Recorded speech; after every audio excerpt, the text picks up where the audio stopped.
کا اتارا ہوا کلام ہے میرے آپ کے درمیان، میرے اور اللہ کے درمیان، آپ کے اور اللہ کے درمیان راستہ حضرت محمد صلی اللہ تعالی علیہ وسلم کی ذات اقدس ہے۔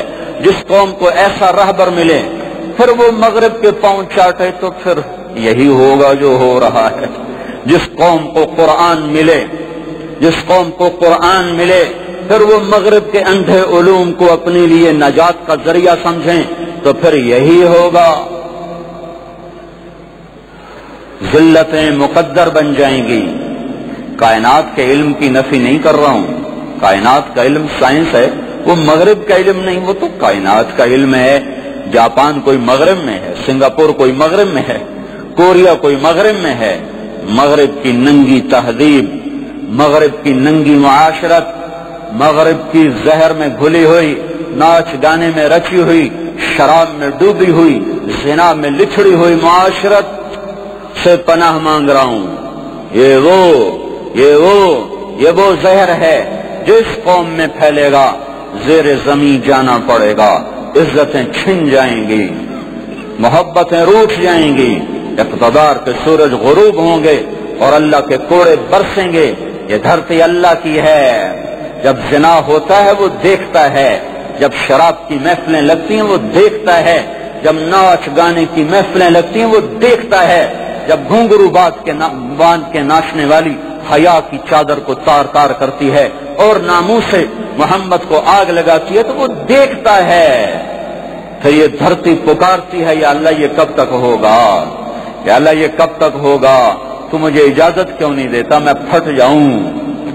تو میں تمہیں اللہ کے نبی کی بات سنانے سے پہلے تھوڑا سا اللہ کے نبی کو بتایا کہ وہ کون ہے، تو میں آپ کو ان کی خبر سنا رہا ہوں، ان کا پتہ بتا رہا ہوں۔ اما عائشہ رضی اللہ تعالی عنہا سے پوچھا گیا زلزلے کیوں آتے ہیں؟ ابن ابی دنیا بہت بڑے محدث ہیں، وہ اس کو روایت فرما رہے ہیں زلزلے کیوں آتے ہیں؟ تو اماں نے فرمایا کہ جب لوگ زنا کرتے ہیں بے باکی کے ساتھ، جب زنا ایسے عام ہو جاتا ہے، بوائے فرینڈ گرل فرینڈ، جب زنا عام ہو جائے اور لوگ زنا ایسے کریں جیسے نکاح ہوتا ہے، جیسے نکاح میں میاں بیوی کے ملنے میں کوئی حرج نہیں ہے، اس طرح بے حیا ہو کے لوگ زنا کریں کہ جیسے کوئی جرم کوئی نہیں، اور شراب پئیں محفلیں سجا کر، شراب کی محفلیں سجائیں اور ناچ گانے کی محفلیں ہوں اور اس کی دعوت دی جائے، تشریف لائیں محفل موسیقی۔ جب یہ تین کام زمین پر ہوتے ہیں تو آسمان والے کو غیرت آتی ہے، تو کہتا زمین کو ہلا دو، زمین کو ہلا دو، پھر وہ ہلتی ہے، پھر جہاں چاہے ہلا دے۔ ایک سوال ذہنوں میں بھی ہے اور لوگوں کی زبانوں تک آ گیا ہے، یہ معصوموں کا کیا قصور تھا، اللہ نے یہ کیا کر دیا، ان بچوں کا کیا قصور تھا، ان عورتوں کا کیا قصور تھا، وہ لوگ تو بڑے نیک لوگ تھے، وہاں زلزلے کیوں آ گئے؟ پھسلتا پاؤں ہے، ٹوٹتا بازو ہے، اب یہ بازو کہ بیڑی بڑھیا میرا کی قصور آئی، مینو کیوں تروڑے آئی؟ پھسلا پاؤں، ٹوٹا سر، پھسلا پاؤں، ٹوٹی کمر، یہ کیا چکر ہے؟ وہ پاؤں ٹوٹے،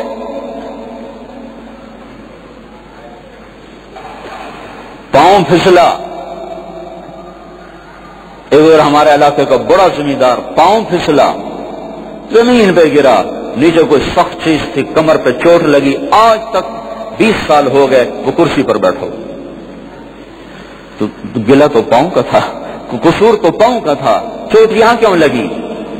ساری قوم ایک جسم کی طرح ہے، جب اس میں فساد پھیلتا ہے تھوڑا کہیں بھی ظاہر ہو سکتا ہے، جب خون میں فساد پھیلتا ہے تو تھوڑا کہیں بھی نکل سکتا ہے۔ یہ تو میں دے رہا ہوں ایک عقلی دلیل، لیکن میں یہ کہہ رہا ہوں کہ میرا اللہ کہتا ہے لا یسأل عما یفعل، یہ دلیل اصل ہے کہ اللہ کے کیے کو چیلنج نہیں کیا جا سکتا۔ کیوں کیا اس کو کہتے ہیں، کیوں کیا؟ جو غلط بھی کرے صحیح بھی کرے، جو کرتا ہی ٹھیک ہو اسے یہ کیسے کہا جائے کہ یا اللہ یہ تو نے کیا کیا؟ ہم اس سے کہیں گے کیوں کیا جس کا علم ناقص ہو وہ یہ کیا کر دیا، اور اللہ جس کا علم کامل ہو اسے کیسے کہا جا سکتا ہے یا اللہ کیوں کیا؟